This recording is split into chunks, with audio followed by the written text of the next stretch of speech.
This is the Regained Wellness Podcast with Jamie Logie, episode 4, 5 Reasons You Need More Water.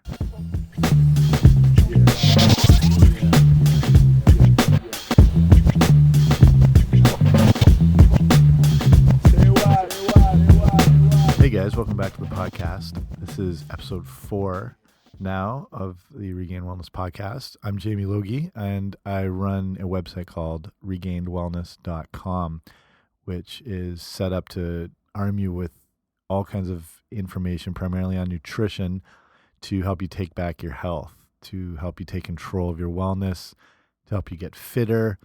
It's geared around getting you up to speed with every nutrition topic you can think of, every nutrition issue. And my goal is to be able to interact with you, to encourage you, to educate you, and to motivate you in your fitness and wellness pursuits. So today we're going to jump right into it, and we're talking about the importance of water.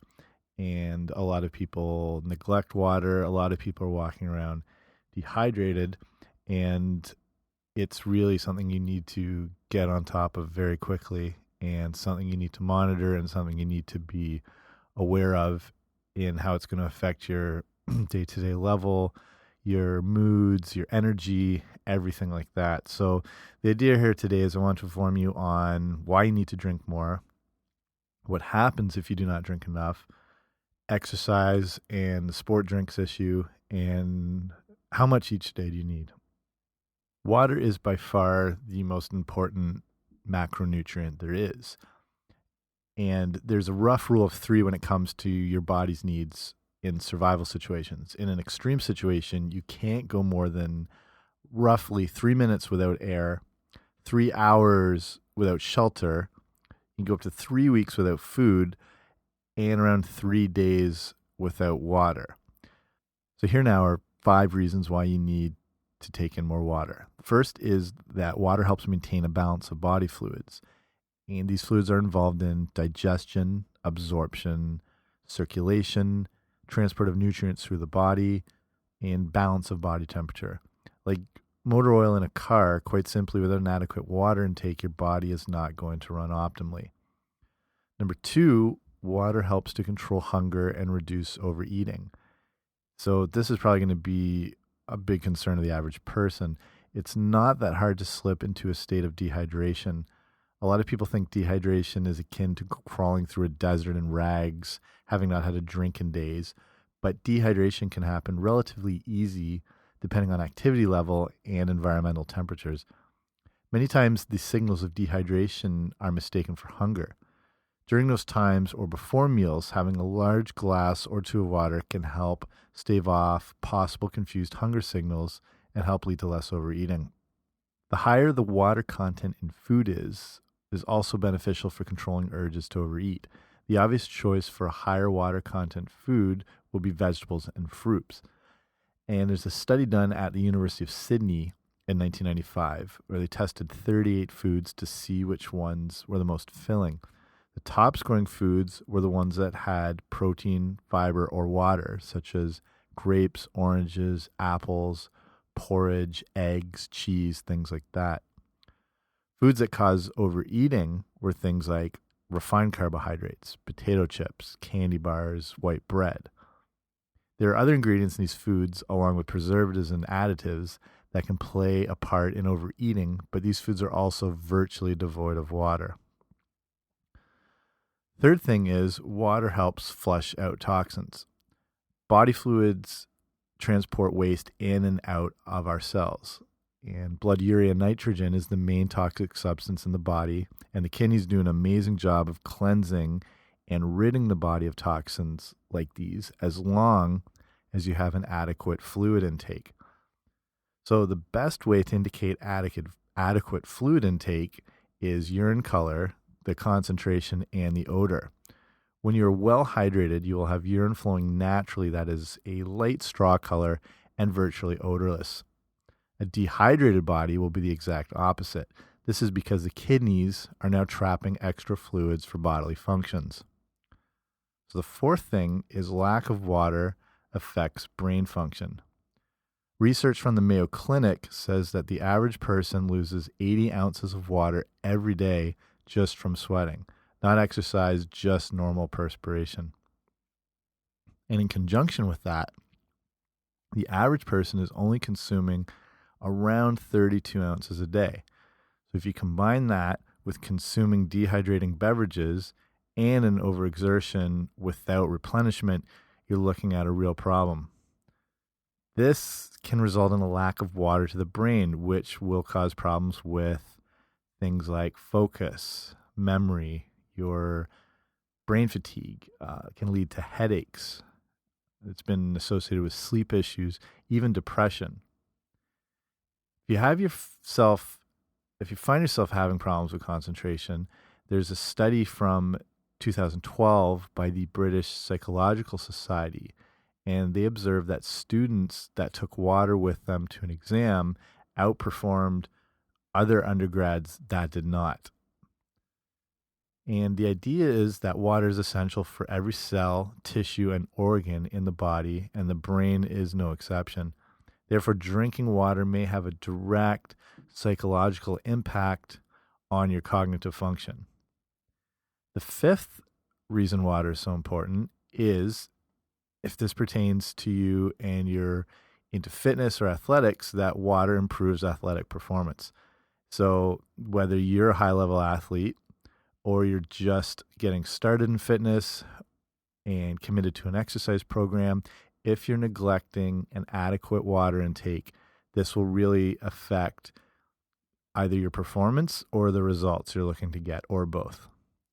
And most everyone is aware that roughly 2/3 of our body is water, and roughly 2/3 of that water exists in the muscle.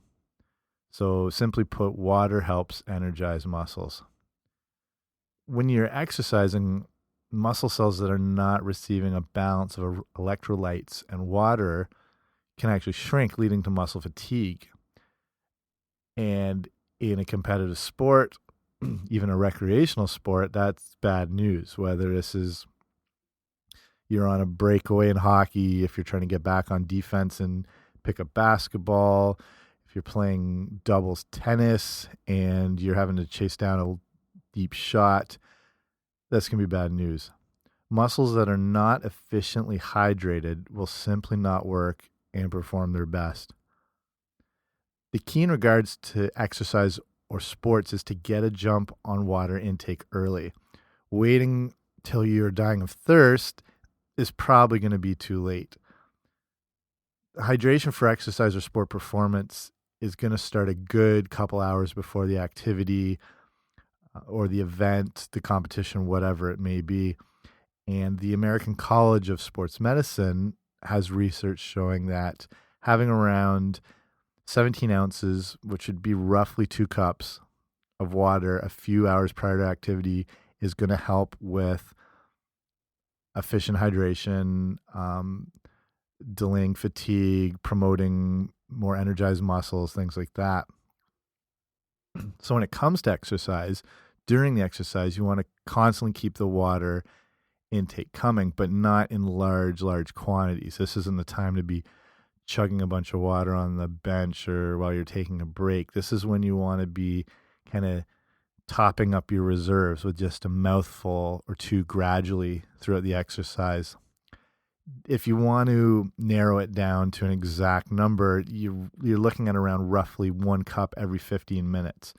Then if it's in a hotter climate, higher temperatures, you're going to have to keep the intake quite constant to balance that water loss through sweat. So again, you're not chugging water till you feel overly full and bloated, just because it's hotter out. You're just wanting to make sure it's consistent over that time, because you're going to be losing quite a lot of sweat. After exercise, you want to replenish the water you lost through sweat. So it's not uncommon to lose at least a couple of pounds depending on the length and intensity of the activity. And this is more applicable to professional sports, but the average, say, NHL hockey player is losing anywhere from 5 to 6 pounds during a game. And there's stories of UFC fighters, even boxers, losing 10 to 12 pounds just over the course of a fight, which if you think about it, is you're losing almost a certain percentage of your entire body weight when you start losing 10 to 12 pounds at that point. After exercise, you want to replenish the water you lost through sweat.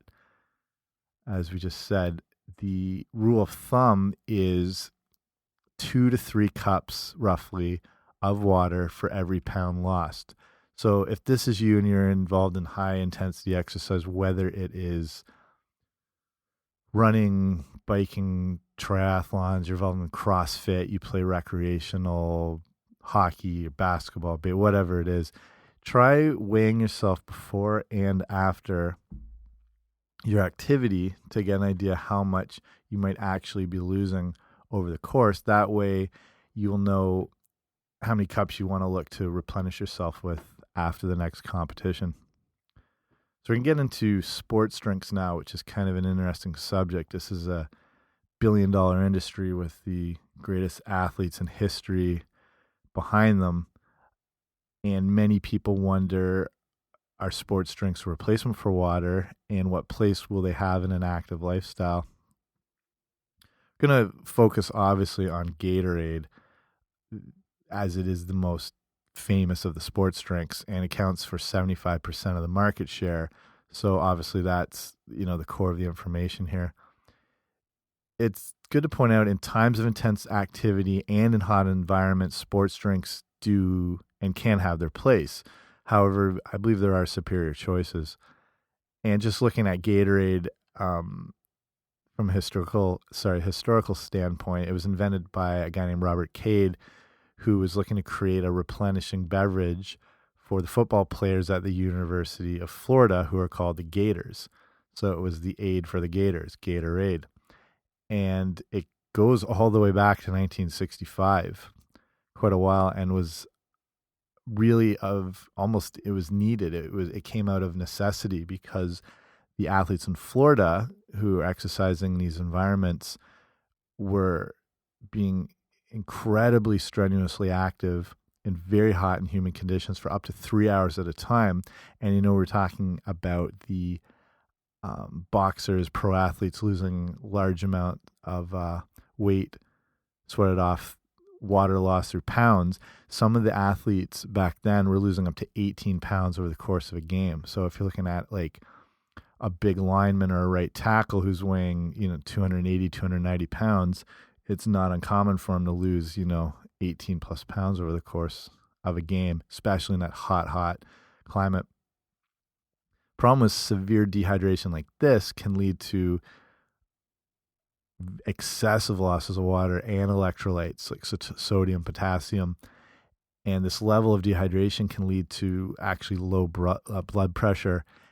It can lead into shock. It's easy to collapse. There's seizures, comas, and there's recorded deaths because of this intense dehydration in these environments.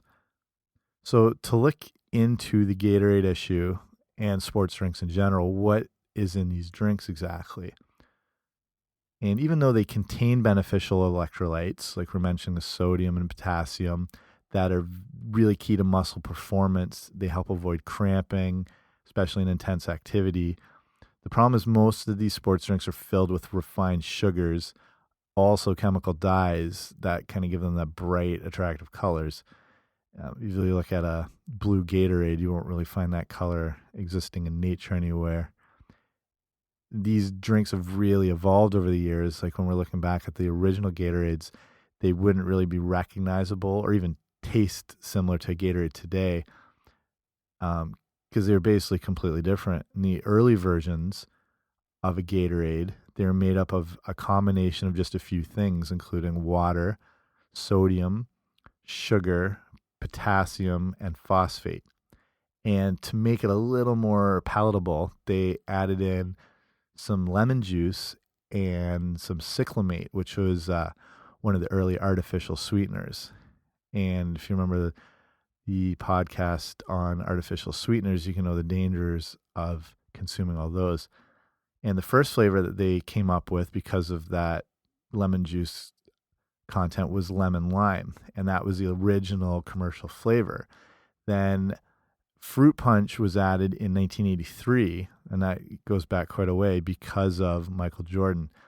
And he claimed at that time his favorite flavor was citrus cooler, creating one of the biggest upsurges in a product's turnover in history. And whether I doubt he actually thought that was his favorite, I think it was just a good way to introduce a new flavor. But either way, it worked massively. And that leads us into today, where there's like a virtual rainbow of colors and flavors out there that exist. And, I just mentioned the contents in the original Gatorade were basically 4 or 5 ingredients. The Gatorades of today are going to contain some incredibly different additives than existed back then. So here's an ingredient rundown that is in a blue, unquote, Gatorade today. So you've got water, sugar, dextrose, citric acid, natural and artificial flavors, salt, sodium citrate, monopotassium phosphate, modified food starch, glycerol ester of rosin, blue number 1, red number 40. And I've had some discussions on the issues of sugar, high fructose corn syrups and whatnot. Basically from the 1990s up until 2011, Gatorade was still including high fructose corn syrup. Now they're, using different combinations of glucose, fructose. But the fact is, most of the Gatorade you would have had growing up was basically not different than a can of Coke. Problem with that, with the natural and artificial flavors, is some of the different flavors, I can't remember exactly, I think some of the, I think it was the green lime flavor, the red fruit, I can't remember exactly the fruit punch flavor. Some of them used brominated vegetable oil as a stabilizer in it. And if you're familiar with BVO, it's been a highly protested food additive and has been pushed to be removed from a lot of products over the years, especially in the last few years. And Gatorade wasn't immune to that and eventually removed BVO from Gatorade in the US in 2013. I'm not sure, depending on what country you're in, if it might still be included or not. Some countries have different sort of standards on what's what's allowed to be used and what's not allowed to be used. But they, under pressures from all sorts of groups, it was important enough that they removed it. Some of those original ingredients, like I said, are still there, but a few things to note. Ingredients are listed in the order of what makes up the majority of the product. In this case, you're looking at what is basically sugar water, as it's the highest ranking ingredient. And then there's some flavor and some dyes and stuff thrown in. And the problem with artificial flavors is they can contain dozens and dozens of ingredients that do not have to be all listed, but instead can fall under the title of artificial flavor. And obviously the problem with those dyes, if you used the natural color that came about from all those ingredients, it's not going to look too appealing. Those dyes are there to give it a really more attractive and kind of look that pops off the shelves. Not unlike, bright neon signs and stuff like that. So this is something I see that comes up a lot, and people would ask me, is like, who are these sports drinks for? Are they for the average Joe? Are they only for LeBron James? What's the deal?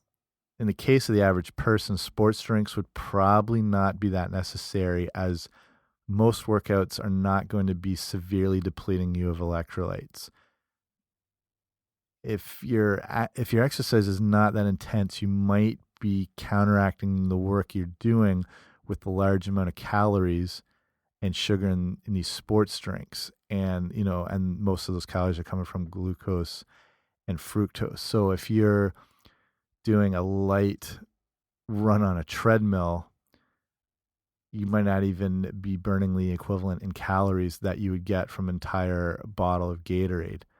And you definitely probably weren't depleted in electrolytes if you just went for a casual 15 to 20 minute slower walk on a treadmill. This will change depending, if you're, I was saying, doing hard sprints outside, going for long bike rides or runs in the heat. If you're playing, pickup flag football or something like that, it'll change depending on the intensity of your exercise. So, like in my case, I still play hockey in a relatively competitive league with a lot of guys a lot younger than me. And I'm in the gym quite a bit. I do a lot of high intensity workouts. And in the summer, I'll really focus training outside. So I live in Canada and we crave the sun as soon as it comes. We want to embrace all the time we can outside. So I'll do some higher intensity exercise in some really hot weather. I'll do a lot of sprints. I'll do a lot of biking. I'll do a lot of outdoor training. If in these situations, if there's not a better choice, I'll turn to a sports drink, but I'll try to mix it half and half with water to limit that sugar amount. And when I play hockey, the same thing. I'll usually mix 1 part Gatorade to 2 parts water. At the most, like I said, half and half.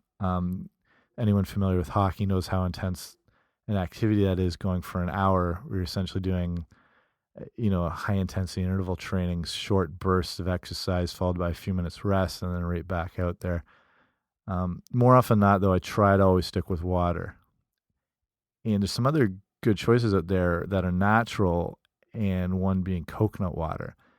Obviously, it's a more natural product and can be a healthy substitute for sports drinks, and also can provide some good health benefits. And there's a lot of coaches I'm noticing in youth leagues, whether it's baseball or football, hockey, that are trying to recommend the kids to start drinking coconut water as opposed to Gatorades and stuff like that. And because there's a lot of links with the dyes that are used in some of those products and the association with ADD and ADHD, and the idea of just keeping kids away from these, chemical additives and refined sugars. So coconut water shows a lot of promise for a good natural substitute for a sports drink. Like you're talking, in the super intense activities, some carbohydrate replenishment will be beneficial, but that's kind of a whole other topic we can save for another time.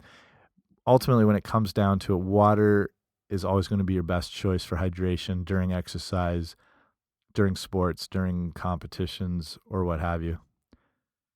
So the question, how much water do we need on a daily basis? And there's always been this common understanding for quite a while that people need 6 to 8 glasses of water a day. Everyone's kind of always used that as a benchmark. I always have too. It's just this idea that's kind of been ingrained in us, but never actually been scientifically proven. So if you've been following this and you find it works for you, that's obviously not going to be bad at all. I just think it's reasonable if you've not really a water drinker, if you've consumed a lot of sugary drinks or you're drinking tons of coffee, I think it's reasonable to start with 4 to 5 glasses of water a day and then adjust that depending on what's going on in the day, depending on the temperature, depending on the humidity, depending on your activity level.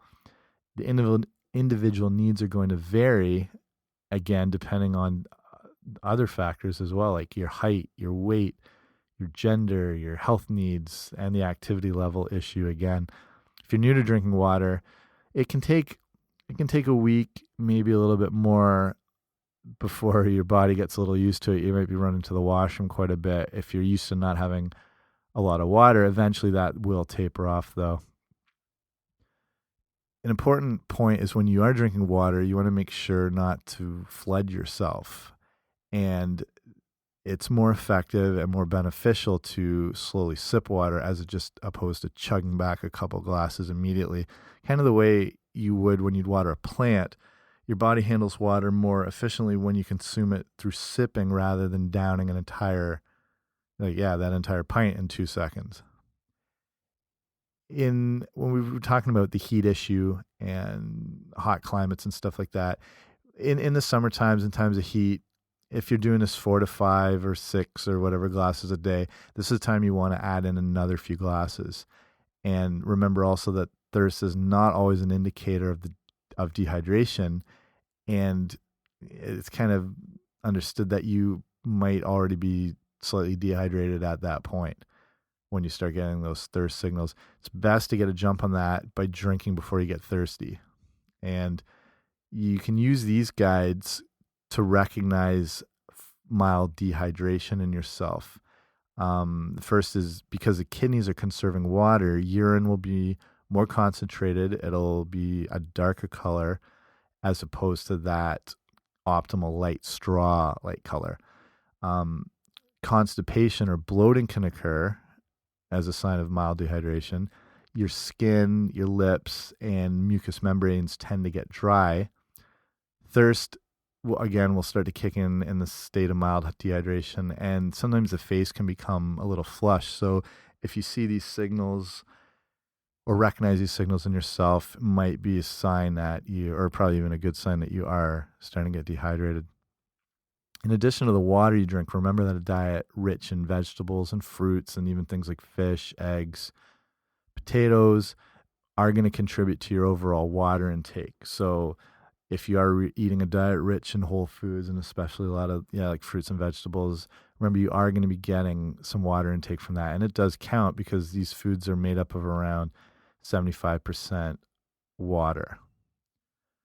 So just to sum this all up, I think we've looked at why we need water, why it's important in helping maintain body fluid balance. It helps control hunger and overeating, can help flush toxins from the body, helps in daily brain function, and it can be important and is an asset in exercise and sports. Your ideal water source is going to be natural spring water, but obviously that's not practical for everybody. If you live in an area where you're concerned about your tap water purity, a water filter is going to be a great investment. And there's a lot out there as far as going from a Brita filter to tap faucet, things you can add on. There's quite a lot. There's nothing I want to recommend specifically because it's something I think you need to look into for yourself, but something that can help purify your water is going to be a great investment. And like I said, these filters can range from entire house water filtrations. You can get these entire overhauls for your house where everything is treated and filtered, from your shower water to your washing machine water, absolutely everything. And then just down to the little ones you can attach to your tap. The water filtration jugs, I think they are effective, but I've liked the faucet filter that goes right on your tap. There's one I use, and it can help filter out any chemicals that might come through, fluorides, just things like that. They're not too expensive, depending on what you're looking at. They also can help reduce any unpleasant odors or taste, and they can help reduce, besides the fluoride or chemical issues, it can help reduce lead. There's a lot of other things that exist in water quite terrifying, like little microscopic parasites that can cause gastrointestinal illnesses.